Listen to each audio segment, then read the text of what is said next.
नमस्कार दोस्तों, मैं दिलीप कुमार। दोस्तों, बीएसएससी प्रथम इंटर स्तरीय बहाली में काउंसलिंग करवा चुके हजारों परीक्षार्थी दिन रात परेशान हैं और उनकी परेशानी की वजह है कि मेरिट लिस्ट नहीं निकल रहा है, उनकी ज्वाइनिंग नहीं हो रही है। और जब तक मेरिट लिस्ट नहीं निकलेगा तब तक ज्वाइनिंग भी नहीं होगी। और मेरिट लिस्ट कब निकलेगा? जब पटना हाईकोर्ट में जो मामला चल रहा है उस पर डिसीजन आ जाए, क्योंकि किसी एक कैटेगरी को छोड़ के बाकी कैटेगरी का रिजल्ट देने की परंपरा कहीं नहीं रही, ऐसा कहीं नहीं हुआ। इसीलिए जब तक एनसीएल के मुद्दे पे डिसीजन नहीं आ जाएगा तब तक बीएसएससी मेरिट लिस्ट जारी नहीं करेगी, ये सच्चाई है। और बीएसएससी और नीतीश सरकार जानबूझकर इस बहाली को लटका रही है और इसीलिए बीएसएससी की तरफ से इस केस में जल्द सुनवाई के लिए कोई प्रयास किया ही नहीं जा रहा है।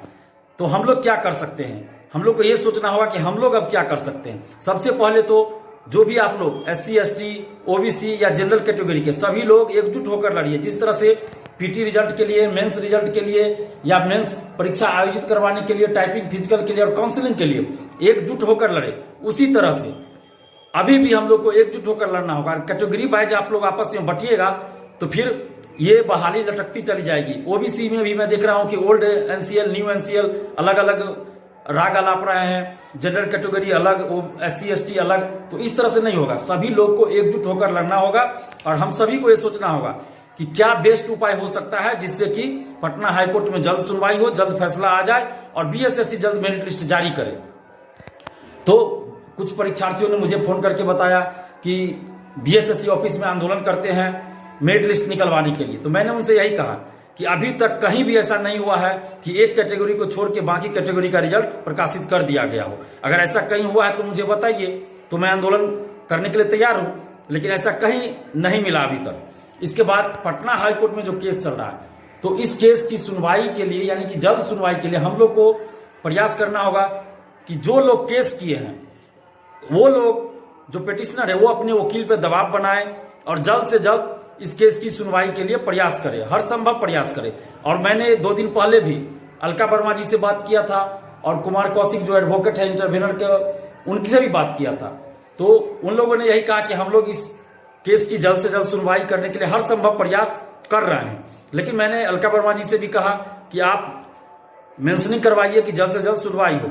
और आज जो पिटिशनर है उन लोगों से भी हमने बात किया और उनको भी कहा है कि आप लोग जाके अपने वकील से मिलिए, अलका वर्मा जी से मिलिए और उन पे दबाव बनाइए कि जल्द से जल्द सुनवाई हो। इसके लिए आप मेंशनिंग कीजिए और कल हर हाल में आप मेंशनिंग करवाइए, जज साहब के सामने प्रे कीजिए कि ये बहुत अर्जेंट है, ये 7.5 साल पहले की वैकेंसी है, हजारों परीक्षार्थी का उम्र समाप्त हो गया, वो कहीं भी अब सरकारी नौकरी के लिए फॉर्म नहीं भर सकते।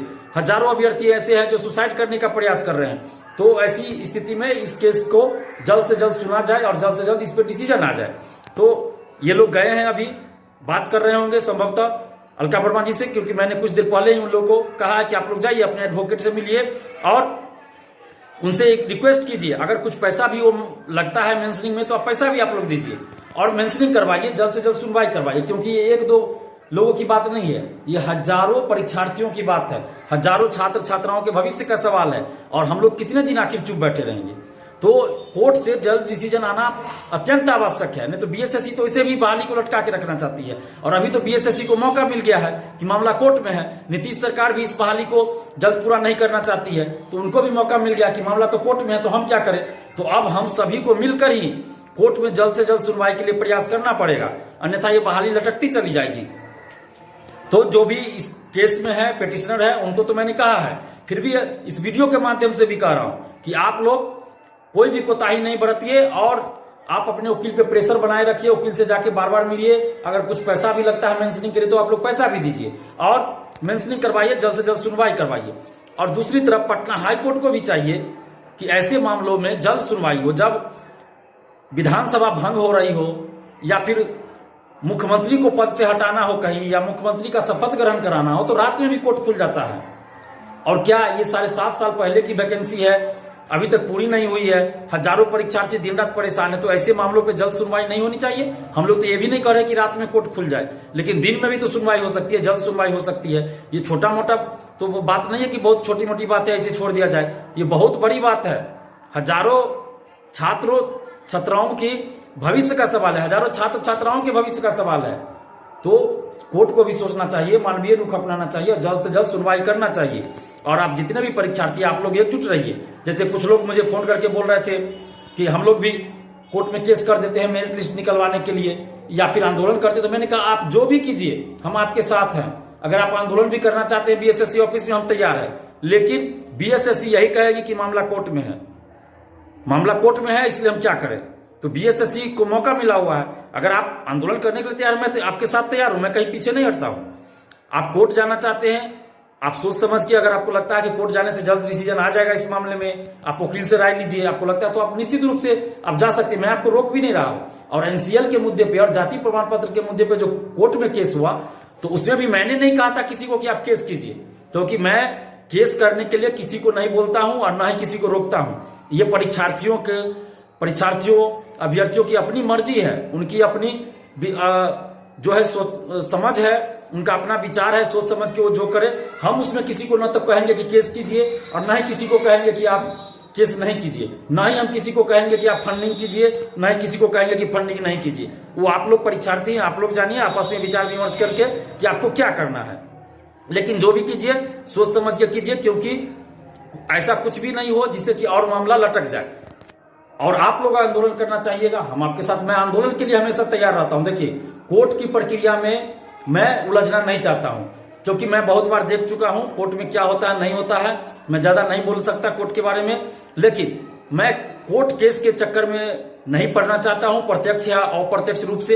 हाँ, अगर आपको मुझसे कुछ पूछना हो, सलाह लेनी हो, तो निश्चित रूप से आप फोन कीजिएगा तो हम आपको बताएंगे।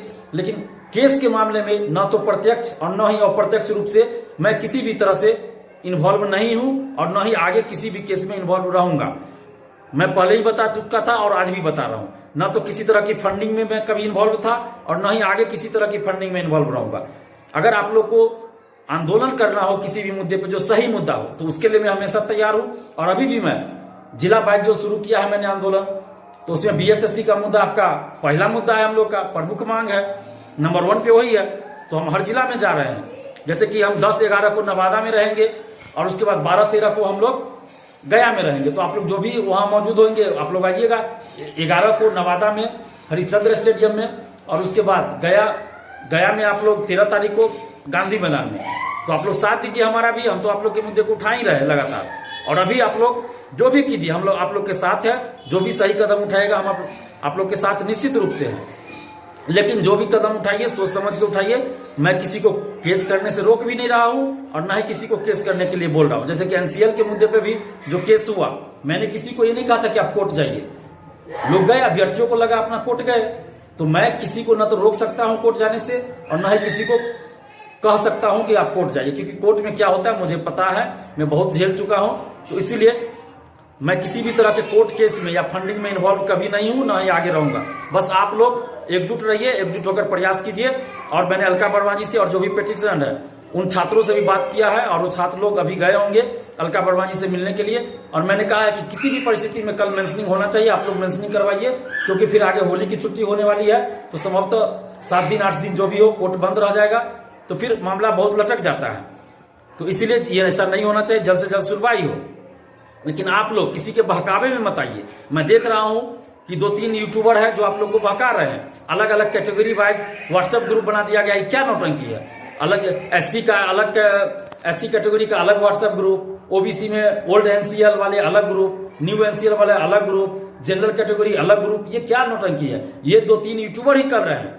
ये 2-3 यूट्यूबर जो स्टूडेंट्स है और जो फेल कर चुके हैं, काउंसलिंग में वो शामिल नहीं है, वो फेल कर चुके हैं, वो लोग ऐसा कर रहे हैं। तो मैं इतने दिनों से चुप था, लेकिन अगर परीक्षार्थियों को, छात्र छात्राओं को आप बांटने की कोशिश कीजिएगा तो हम चुप नहीं बैठेंगे। हम दिन रात बिहार के छात्र छात्राओं को एकजुट करने में लगे हैं, और ये 1-2-3 यूट्यूबर हैं, ये छात्रों को बांटने में लगे हुए हैं। कभी वैकेंसी आती नहीं है और ये लोग चला देते हैं कि सचिवालय से की वैकेंसी 5 दिन में आ रही है, 4 दिन में आ रही है। क्या नौटंकी बना के रखा है इन लोगों ने।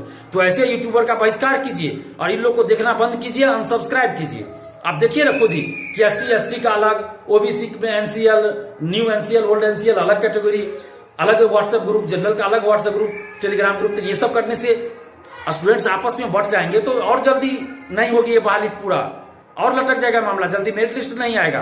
तो आप लोग इस बात को समझिए, और जो भी स्टूडेंट्स को बांटने की कोशिश करे वैसे स्टूडेंट्स का आप लोग बहिष्कार किया। क्या मैंने दिलीप कुमार के अलावा कोई आपको कुछ कहा कभी? मैंने अपनी जाति का प्रयोग किया कभी? मैंने कभी अपनी जाति नहीं बताया, सिर्फ दिलीप कुमार ही हमेशा बोलता हूं। लेकिन एक यूट्यूबर है जो कि फेल है, बीएसएससी का ही अभ्यर्थी, वो फेल है और वो अलग अलग व्हाट्सएप ग्रुप बनाता है, एससी का अलग, ओबीसी अलग, जनरल अलग, और मेरे बारे में क्या बोलता है कि नेता बनने के लिए दिलीप ऐसा करता है। बताए हम क्या कर रहे हैं भाई? आप लोग बोलते हैं तब हम आप लोग के लिए आंदोलन करते हैं। तो नेता बनने के लिए दिलीप कर रहा है, बांट रहा है स्टूडेंट्स को वो, और जो फोन करता है स्टूडेंट्स को वो भड़का रहा है कि दिलीप तो नेता बनने के लिए ऐसा कर रहा है, दिलीप तो नेता बनने के लिए आंदोलन करता है। अब बताइए, आप लोग बोलते हैं तब हम आंदोलन करते हैं, काउंसलिंग के लिए भी आप लोग बोले तब हम आंदोलन किए, तो ये बोल रहा है फोन करके कि दिलीप तो नेता बनने के लिए आंदोलन कर रहा है। तो ऐसे लोगों को भगवान सद्बुद्धि दे कि अपने निजी स्वार्थ के लिए, यूट्यूब चलाने के लिए और यूट्यूब चमकाने के लिए, सब्सक्राइबर बढ़ाने के लिए लोग स्टूडेंट्स को बांट रहे हैं। तो ऐसे लोगों को सद्बुद्धि दी, और आप लोग भी ऐसे लोगों से बचिए। धन्यवाद, जय हिंद।